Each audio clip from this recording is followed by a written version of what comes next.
Well, hello everybody, and welcome to the Inglorious Pastords, Season 7, Episode 4.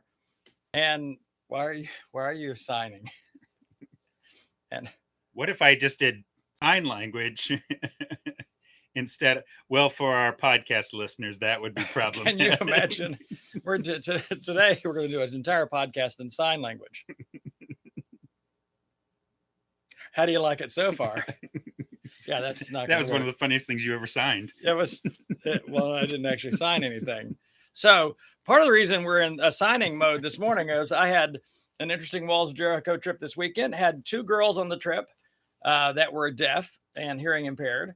So I was learning a lot about lip reading and sign language. Yes, yeah, that creates signing on the trail. I had a moment in the deaf interaction with the deaf. I was actually in college. I was a part of what was called a deaf and hearing ensemble. I was part of the hearing, but we would Does that mean you sang? We would sing, and then our deaf team members would sign the song as we were.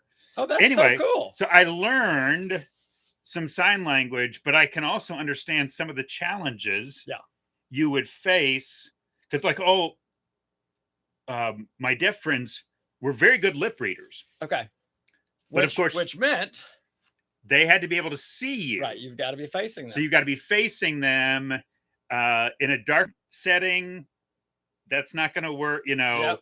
So I can only imagine on leading a hike where we're all gathered around the campfire, but I realize unless I'm speaking to my right, where the one girl is that does the majority of the lip reading, and she had a little bit of hearing. Right. If I'm not looking right at her, though, she has no idea what I'm saying. Yeah. So it was one of those things where I'm trying to include the whole group, which is all around this campfire, and them as well. So sometimes I would just repeat things. I would talk out here, and then I would repeat it over here.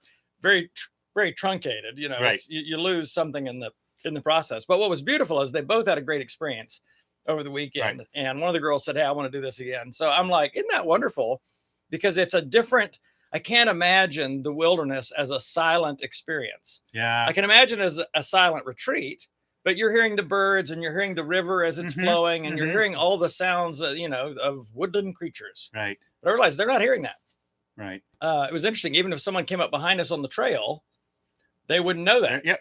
So others would be aware because you'll hear a bear. Right. You'll hear footfalls and other things. So it was a fun weekend. It made me very grateful for all that we enjoy, but it also made me realize how selfish I am, because I get all bent out of shape if I can't do this or that, or I miss out on something. And I'm like, Bruce, you hear, you see. Yeah, good. I can touch and feel, and I'm like, man, that was a great reminder for me of all that I do have and that I enjoy. And it was good, but it was great to see the rest of the group interact with them as well, because they were brand new.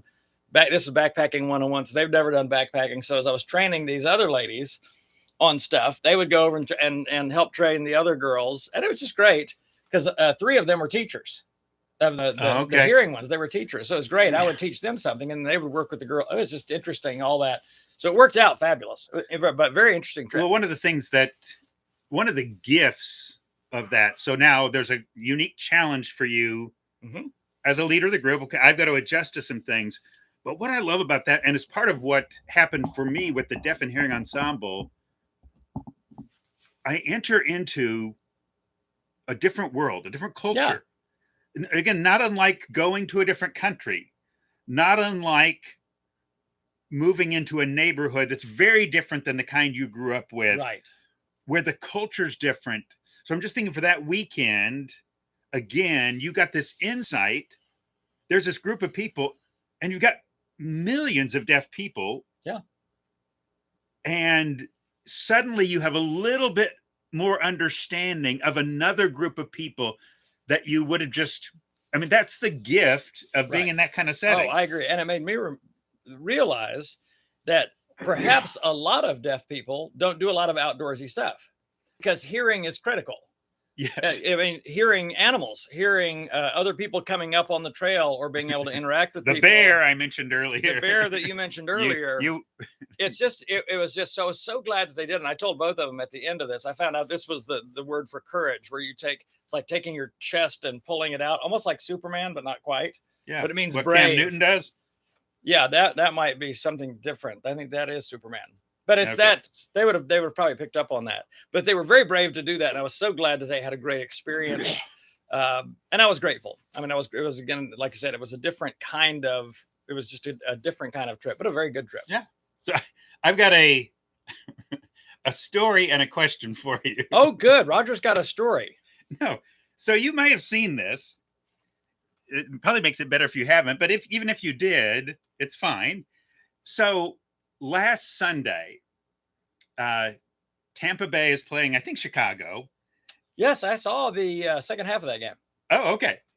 So you get this moment where, is it Mike Evans catches a touchdown pass? Okay.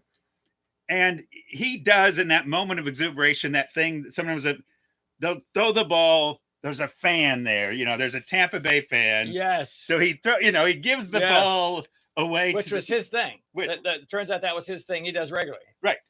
So he gives the ball away. It's an important touchdown, as it turns out. Well, as you do know, then it's Tom Brady's 600th touchdown pass in the NFL. Never happened before, and will never happen again. It will never happen. It's never going to happen again, because you can't play at 56. Right. And just other people, aside from their body wearing out, just get tired at a certain point. Right. I mean, you're like, it's just like I can't. Anyway, yes. No, I don't think. And I think I heard Tony Romo say he did go back and secure that one. Well, so again, someone went back. He gives the ball, and they said, "We're going to exchange, or we're going to do some things, right, for you." And so I've learned kind of what they've kind of given him since then. But here's my question: they give him a house in Malibu. Well, you're touching on the question. So the questions I have for you in this order, are: what do you think that ball was worth? Okay. No. Number 2. What would you have done when they came and asked you if you'd be willing to give up the ball? And number 3, what, if any, way of Jesus values? And I will tell you the point what I would do. And I've tried to think, is there something I'm missing? Is there a loving your neighbor thing that your little eBay mind would kick right in there? So start value. So I'm guessing it's $100,000 ball. That's absurd. That's absurd. It's millions. Really? Okay, for context. Oh my gosh, this is crazy stuff. No, what I'm saying is, listen to me. A couple of weeks ago, a Tom Brady rookie card. Yeah. A rookie card. It's not the only one in the world, but I think it's one of these very limited, maybe there's 10 or something, sold for $3.1 million. Other Brady rookie cards have sold in the millions. Now you're talking about a football. Now, I will say this. I will say the guy who got that football may have been thinking your number. But I'm saying you've got... Yeah. There's only one of these. This is a ball that was thrown. And it'll never happen again. Right. A Barry Bonds' 70th home run ball, I think, sold for $3 million. Do you on an open auction... What Tom Brady, again, this is never going to happen again. The 600th, I think it would be $5 million minimum. Okay. So aside, but let's answer your question. I missed it on the value pretty heavily. No. I'm guessing. We don't know. So you're that guy. They come to you and they say, "Would you be able to give the ball up?" Tom and the gang want to give you some things back. What would you have done with that ball? I would have just given it back to him. I mean, because I didn't know what it was worth. Okay. Now, and sometimes it's better to be ignorant, because then it change. Money changes things. Right. It just does. Money changes things. But I think I would have said, absolutely. I mean, that's Tom 600. My goodness. And so I could have had a house in Malibu. what I What? well, I mean, do you know what they offered the guy? well, I know what he got. Okay. Or What and did he it's get? well, it's adding up, and I think you're going to end up, I think, this sort of interesting little PR thing for Tom, because if my estimation, Yep. which could be wrong, I'm just, based on, but if you're talking about something that is worth millions of dollars, and I think it was anyway. So he got two. He was offered. He was going to get two Tom Brady signed jerseys. Mike Evans signed jersey and game worn cleats, and he was going to get $1,000 voucher to the Tampa Bay team store. He was going to get season tickets for the rest of this year and all of next year. And then at some point later, and Tom made a point to mention this, because I think this is part, Tom gave him a Bitcoin, which is worth around $63,000. So the reality is, I'm thinking you add all those things up, it might have been 100,000. Right. I think it's in that. Ding, ding, ding, ding, ding, ding, ding. Right. So, because I mean, eventually, I guess he could sell Tom Brady's jersey. That was from the 600th throw game. I don't know how they do that one. I would say, Tom, I want that jersey you're wearing right now. Right. No, yes. I don't want any Tom Brady jersey. I want the 600th throw jersey. And Mike, go ahead and take yours off too, buddy. Right. We're going to pair these together for a ridiculous. Yeah, this was the combination. Isn't that interesting though, how we value it's a whole question of value, because I know this third question, but before we get to that, I want to talk about value. No, you've already I think answered it. This thing of value being entirely, in one sense, subjective. We tend to think of value as being an objective thing. This thing is worth that much money. This thing is worth that much money. Right. But in one sense, in terms of supply and demand, in a capitalist society, there's only one of those. Right. There can only be one of those. Can't duplicate that. Supply is very short. And demand, what's funny. And demand for Tom Brady stuff's getting higher and higher and higher. And we've talked about this before. One of the things that has stunned me about the COVID season is that the collectibles market in sports has skyrocketed. Whatever's behind that. Yeah, there's probably a sociological thing behind that, right? Where we're finding a certain amount of joy in sports. There's and some sports kind of, so that those numbers are just off the charts. I mean, again, baseball cards, football cards getting numbers unlike they ever have before. So you have all, so demand is enormously high. No, part of why I was asking the question is, so Roger, I'm looking and saying, I'm keeping the ball. I'm not. And this from the guy who got Patriots 24-0 like domain or something like that years ago when they were about to go undefeated. No, I think I did perfectpats.com. Okay, Perfect Pats. You still have it? No, not anymore. Not anymore. When Tom left, we let that one go. But I did buy that and had it for a year. So okay. Yes. So, but for me, I'm looking and saying, Tom doesn't. I mean, and this is where I was looking to you as someone who could give me some of the way of Jesus. Maybe I'm missing. It's not okay. It's going to go to Tom's trophy case. How much should I be concerned about that? And if he doesn't have his 600th ball, well, he can have his 601st. I mean, I have his 600th. I can sell that. It's going to go to somebody else and make them very happy. The money that they give me for that ball is going to make me very generous, very giving, and I'm going to be very helpful and serving and ministering. So Jesus says, give to the one that asks of you. Darn you. Give the football back, Roger. I'm sorry. It was your ball for 28 seconds.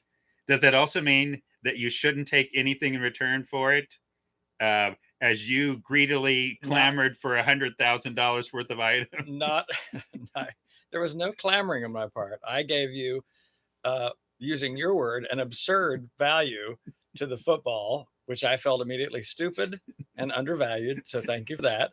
But I'm not in the collectibles market like you are. So I go walk in the woods with people. There's a certain value to that. I don't know how much baseball cards are selling for, or footballs, or whatever else. But I do think the way of Jesus speaks to all that. Jesus says, beware of all sorts of greed. It's just not good. Wait, are you calling me greedy? I said, and I quote, beware of all kinds of greed. There was two brothers, maybe not unlike you, a younger brother and an older brother. And the younger brother said to the older brother, "Teacher, tell my brother to divide the inheritance with me." And Jesus says, number one, who made me the mediator between the two of you? And number two, be on guard against all kinds of greed. And I think it's right after they tell the story of the rich fool. Right. Who got a Tom Brady football. Decided to build a couple of bigger houses. Tore the old house down, sold it, build some new ones. The modern translation, he built some new trophy cases. Yep. He built some new memorabilia displays. Yeah, not a good thing. But isn't it wonderful though that the way of Christ does affect everything that we do, and of everything that we think, and the way that we value things, and the way that we should value people far more than money or objects or any of that. And that's one of the things that has happened for me when I add up, honestly, able to see at moments where places where God has shifted something in me. Yeah. Money doesn't have quite the same hold that it's had on me in the past.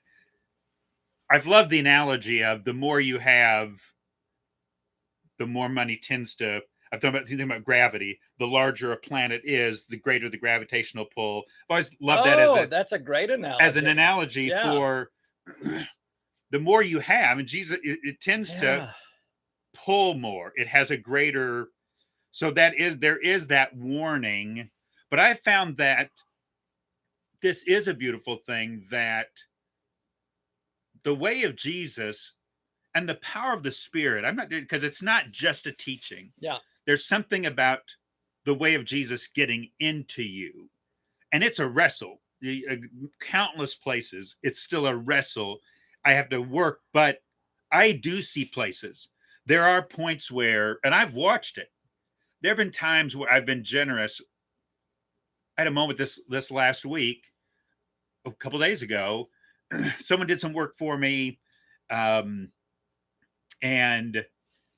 had set an amount. Hey, if you do this for me, I give you this amount. And I just doubled it. There was just one. I said, I want to. Well, there was a former Roger who was just always concerned about the very best deal, and I didn't even realize that I was doing that. But it has been the way of Jesus, which has helped me look beyond my story and look at that person's story.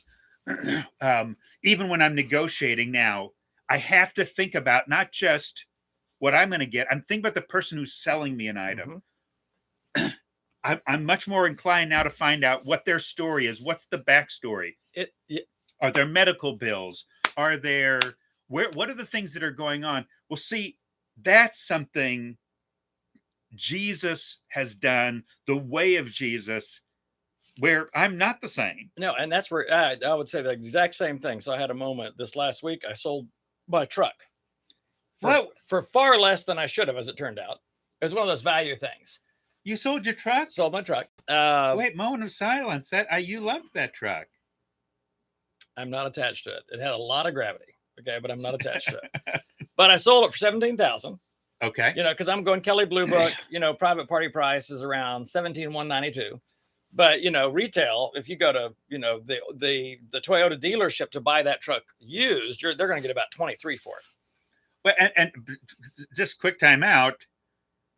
How in this current market, how close Blue Book. You can't look at the past you market. You can go way over it. So Okay. here's the thing. I could have gotten probably 20 for it. Okay.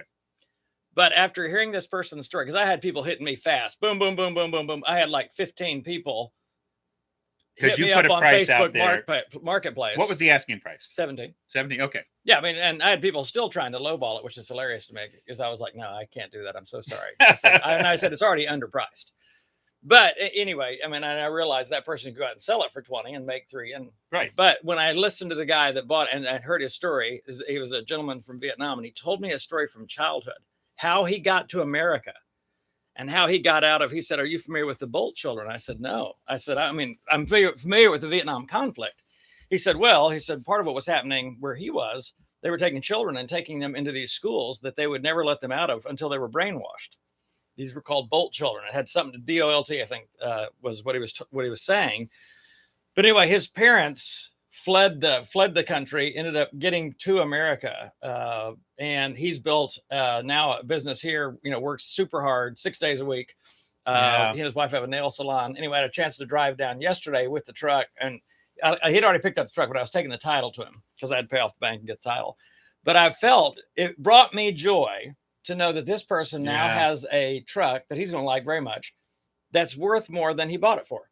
Yes. In other words, that used to would have bothered me. Oh, I could have gotten 3,000 more for that. Right. But I'm like, no, this is great. It's a good deal for him. And that is, and I think maybe you even started me on this years ago when we worked together at Westside Church. But when we think about the way of Christ, and when we think about particularly in relation to the poor or disadvantaged, or marginalized in some way, shouldn't we make the deal better for them than it is for us? Yeah. Oh, and think about that. I mean, that's clearly the way of the Father. That's, I mean, through the prophets, the Old Testament. Good deals don't make your money right on the poor. Make your peers make your money on financial peers. Where there's where, but make your money on the Tom Brady's. But well, that is part of the reason why. I understand. I didn't. It's a different kind of story. That is reading the story. If I look and say, okay, Tom Brady, there's nothing I'm pulling out of his pocket. There's no loss for him. I mean, there's a personal desire. I'd like to have that in my trophy case or something, but the story does matter. And the story, and I'm, like you said, I've been able to find, I would never have thought at a point I could find joy in getting the lesser end of a deal. I did not get a great deal there, but I've had the moments. But yes, not that it's not a wrestle at points. Yeah. It's not that it's that there's no conflict whatsoever, but even, and I keep coming, and I was reading that this morning, you know, where there was 3 different, it's an interesting, Jesus is coming to Jerusalem. So I'm in the Matthew 22-23 sections right now. Okay. And just, wrestling with some of these stories, but there's 3 things, 3 times in a row, the religious leaders, the Sadducees, the Pharisees, the Herodians, and the teachers of the law. Who were the Herodians? Do you know? The Herodians were people that were for Rome. In other words, they had kind of brokered a deal with Rome, and they were comfortable with that. So they were. But they're Jews? But they're Jews. Okay. But they were completely, a little bit like the Sadducees. The Sadducees were more the elite, and this whole Jewish Roman treaty that had been hammered out, some people hated it, some people loved it. The Zealots hated it, the Herodians loved it because they could benefit from it. Okay. So typically, like your Matthew the tax collector, probably a Herodian. He's going to lean it. Okay. He's going to lean that way.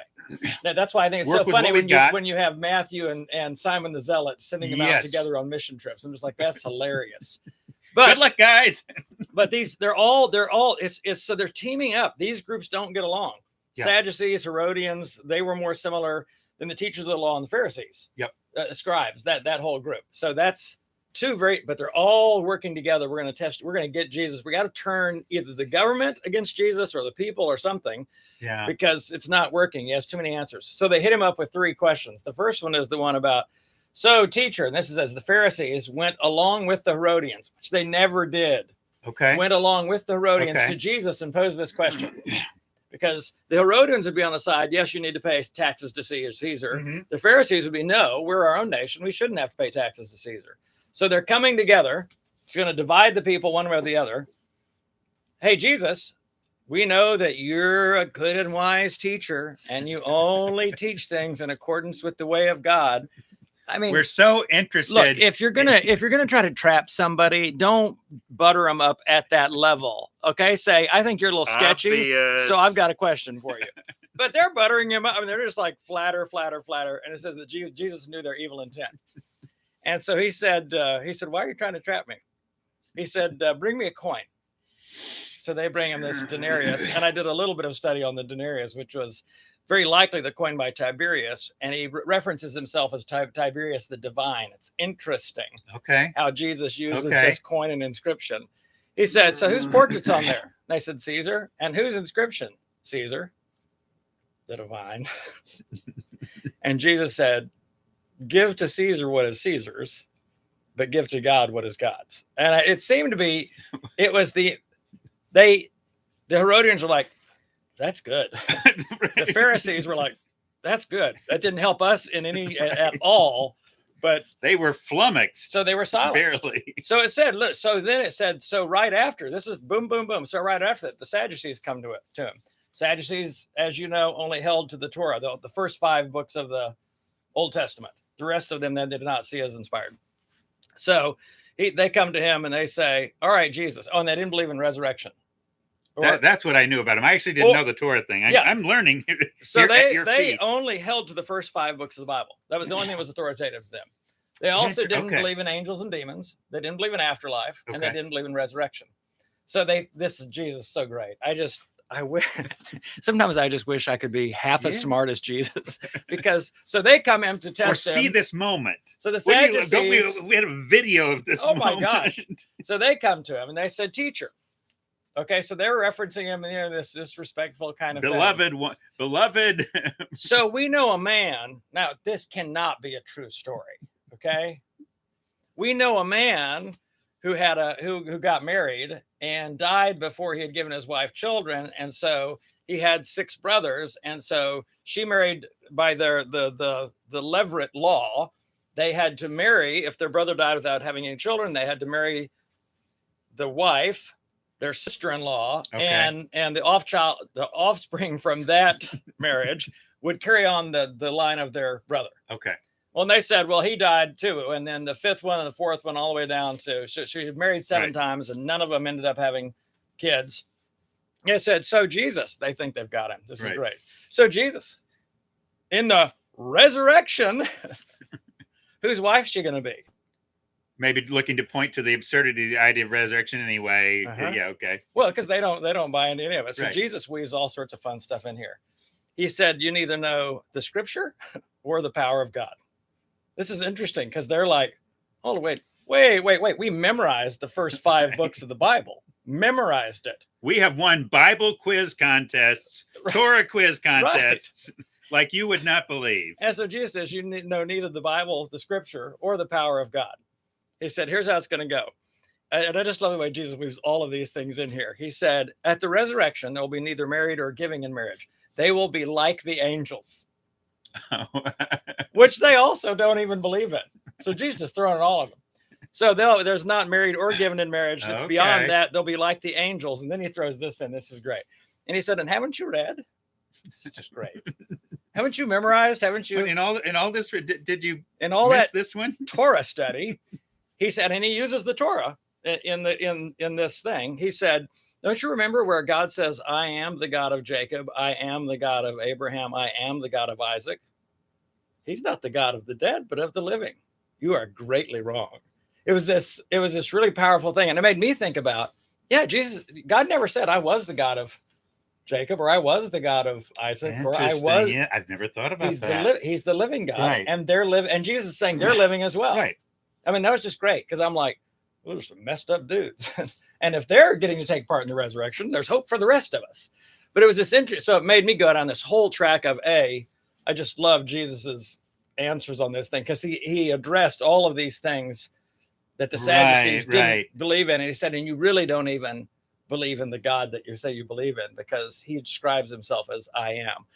So then it made me go down a whole track of, isn't it wonderful that God just references himself as I am? I am that I am. I mean, it's perfect personhood. And then there was a third test right after that. I read it this morning. I can't remember. It's like the teachers of the law came to him and they gave him another.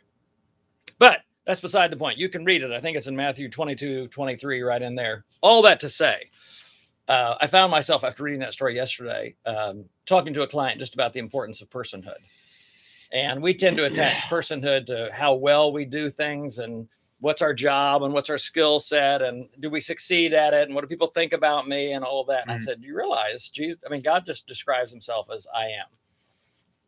In Revelation, John references him as the one who was and is to come.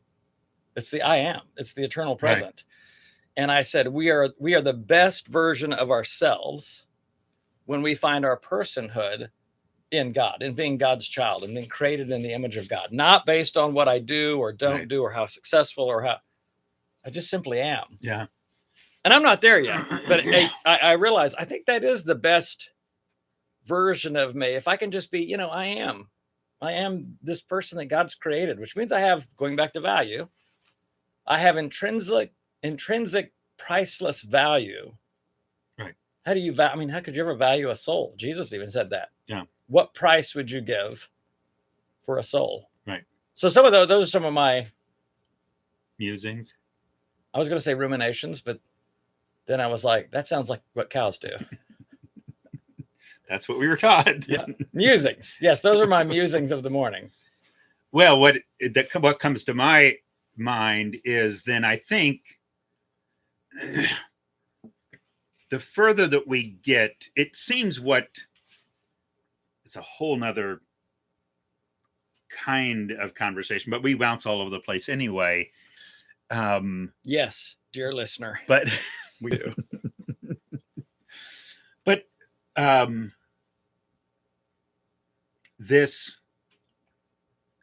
what went south? It was fascinating to go back to the Torah, to Genesis. Yep. To Genesis 2 and 3, God makes people.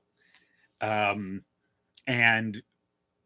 whatever all the mystery and beauty that's all tied into that story and what are but in there, what fundamentally goes wrong is at some point they don't want the relationship with the Creator that they were made for. Here's the I am. And the I am says, I want you to be. But what it dawned on me, this is a longer conversation, but they were always going to be dependent. They were made by the I am, but they were always going to. We were created by God as dependent creatures. We have a moment in time. We began. He has no. So he's an I am. There's no other I am. So they were always going to be dependent. They were always going to be dependent on his knowledge. He was always going to know more. And they were always going to be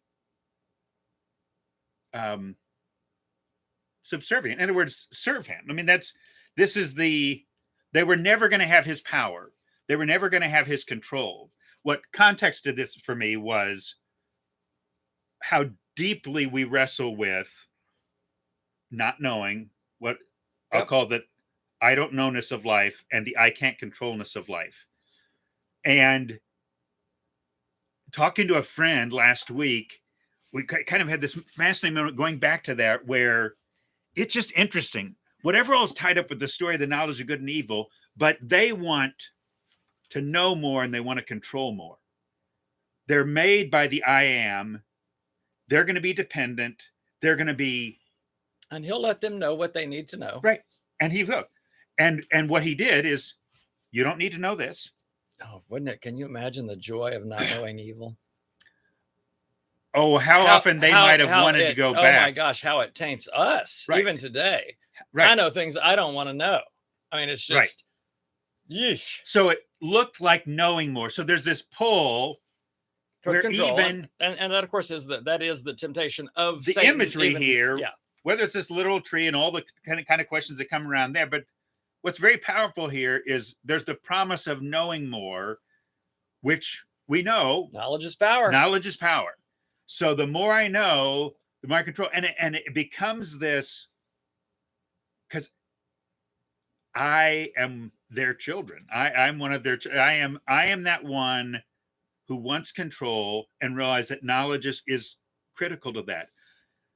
That they, like me, want ultimately to be the I am, the one who knows it all, the one who decides it all, the one who's in control of it all. I say I want that at a point. Now, at another level, I would never want, shall I say, the responsibility of godhood. But what they were bucking and running away is being dependent. And yet they were made to be children of the I am. Right. But this is where I see today, where all these places where we wrestle with, we don't want to be dependent. The fundamental call all through the pages of the Bible, I was just thinking about this, is trust me. Yeah. Jesus, follow me. That's a trust. Lead on a hike, follow me, trust. That's a follow is somebody else is taking the lead. Somebody, trust me. Jesus never promises to give us all the answers. He promised to give us wisdom. Yes. But wisdom is different than the answer. Wisdom is is how I process the answer. It's how but I realize this was the call for, we were made, this isn't anything new. We were made from the very moment we were made, Adam and Eve were made to trust. Yes. And that was the hardest wrestle. Trust God with what they didn't know. Trust God with what they couldn't control. The fundamental brokenness in our world started with, I want to be like the I am. Not unlike even Satan himself. I want to be like, I don't want to be in a subservient position. And Satan said you can. Yes. I mean, he told me you can. So now Satan is promising to them what he believes. Yeah, what he believes for himself. Right. At a certain level. Right. And it's still the fruit that's out there. It's that thing. It's almost terrifying. This was another conversation with another friend this last week. We're just talking about the I don't know-ness of life. And the word that came up was, it can be terrifying until you can entrust. The beauty of the Genesis story is there's somebody who knows it all and there's somebody who controls it all. But the call has never been different. Am I willing to trust? That's the comfort. He's there. Yeah. That's the good news. The bad news is it's not me. I'm not the one who knows it all, and I'm not the one who controls it all. But the one who knows it all and controls it all wants to walk with me. He made me. Yeah. For relationship. And think about this. And even isn't it a wonderful thing? We're not responsible for it all. Oh. In other words, I'm not. I'm don't hear what I'm not saying. Knowledge would be, all the knowledge God has would be, it would destroy me, blow me up. I couldn't handle it. I know enough knowledge of evil things now to become overwhelmed by it, just overwhelmed by it. And then so I have to dial it way back and go, I'm not the Messiah. I do want to bring the light of Christ every day, shine a little light in the corner of the world that I'm in. Getting out of the savior mode. Right. But when I think about all that, the idea of what God has to navigate, and I just thought of something else, and this is just crazy talk, but I wonder if Satan still thinks he's going to win this thing. In other words, right now it's still Saturday night. It's still Saturday night. It's that thing of the night that Jesus died. At a certain level, Satan may have thought, we did this thing. I got it done. Jesus is. Because the Pharisees and the Sadducees and all the Herodians and all of them, they had Jesus was dead. But it's Saturday night. And I was realizing, as you were talking, I realized we're living in the Saturday night. In other words, the Sunday morning, the full story, as Jesus said, the new order isn't here yet. We're still living in the old order. We're still living in the dying order. And this is what, and I just thought of something else. Because the Sadducees only, believed the first 5 books were authoritative. When they read chapter 3 of Genesis, they understood when you die, you die. For in the day that you eat of it, you will surely die. Right. So that was their whole mindset. You get, this is one life, you get it, do the best you can. I don't know how you live life thinking this is all that there is. I imagine you'd become extremely narcissistic at a certain level. In other words, what would drive any There kind of seem to be some inevitable consequences. benevolence? If this is all, I mean, this is all I got. Take the football. Yeah, exactly. Take the football. Get all you can get. But in living in the Saturday night, we don't need to be overcome by the Saturday night, the darkness of that night, what the disciples felt. Even the next day, they were all still in shock. I remember the two disciples on the road to Emmaus, when Jesus shows up out of nowhere, they said, we thought he was the one. Yeah. They were still living in Saturday night. And he's like, well, yes, it's Sunday, boys. Yeah. It's a different story today. And I think that is what gets me through still sort of the dark night of the soul. Yeah. It's Saturday night. Yeah. And we see small victories along the way. Praise God for that. Mm-hmm. But we also see a lot of evil and war and intrigue and political. And did you notice it's political season again? It always The ads have started. Oh, next podcast, we've got to talk about just some ads, which we're going to devote the entire one to talk about ads. No, because please, no.